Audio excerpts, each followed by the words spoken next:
So how many times a day do you or someone you know consume something with sugar in it? Chances are a lot. Sugar is now virtually in everything we buy at the grocery store. And processed sugar alone has no nutritional value for us whatsoever.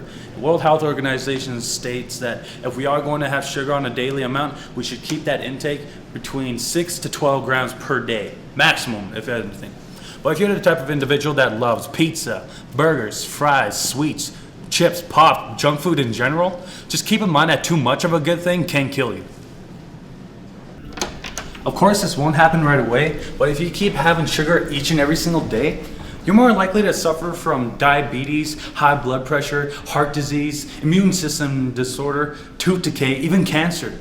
Now, there's a chemical released in our brain known as dopamine. Dopamine is released whenever we feel happy, satisfied, or pleased with ourselves. It's the same chemical that is released in your brain when you bite into your birthday cake. Now, which tells you there's nothing wrong with it. There's nothing wrong. It's just a birthday cake. It's just my birthday. I should be able to have all the sugar I want, right? But the human race alone is more addicted to sugar than cocaine or any other known drug in the world. Just take a look at the amount of sugar that's in our everyday drinks.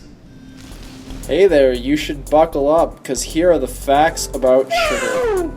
The daily limit for sugar is 12 teaspoons for men and 8 teaspoons for women. To be healthy, we are recommended to stay under the limit if possible. This is 12 teaspoons of processed sugar. Are you serious? The maximum a day. Now, if you're a coffee drinker, here are the statistics.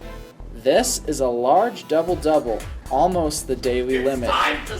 This is an extra large triple-triple. When you drink this, you're past the daily limit already. And if you're a pop drinker, then listen up, because with this bottle of pop, you'd be way over your daily limit. Wow. If you drink any of the drinks I mentioned at least once a day, you'd be taking 2.5 cups of sugar a week. That's the equivalent of this whole bag. As an Aboriginal, I'm 3 to 5 times more likely to die of cancer, diabetes, or any of the other diseases I've mentioned. Now, as an Aboriginal, that scares me. It makes me think, what is my culture doing? What is the Canadian government doing? Now, my culture has had this traditional food that we enjoyed eating every single day.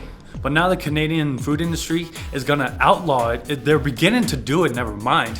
They're beginning to outlaw the traditional food my people take part of in every single cultural gathering because they can't make a profit off it. And what's the replacement for it? A Happy Meal. Processed food. Do I look like a happy guy?